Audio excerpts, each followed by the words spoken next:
कौशल भाई हिलना है। अरे जाने तक हिलना। तमन्ना जी सामने,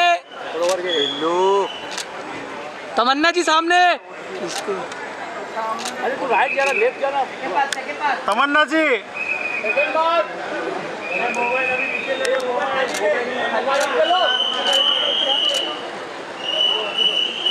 तमन्ना ji wait, Tamanna ji wait.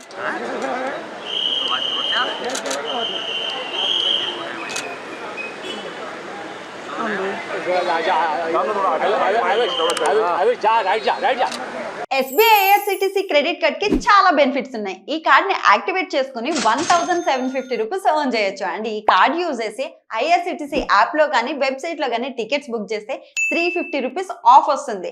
Only IRCTC app లో మాత్రమే బుక్ చేస్తే 500 rupees Amazon gift card. Also ప్రతి ఆన్లైన్ స్పెండింగ్ మీద 10x reward points, 4 complimentary railway lounge access కూడా మనం ఎంజాయ్ చేయొచ్చు. సో లేట్ చేయకుండా కింద లింక్ ని క్లిక్ చేసి వెంటనే అప్లై చేయండి.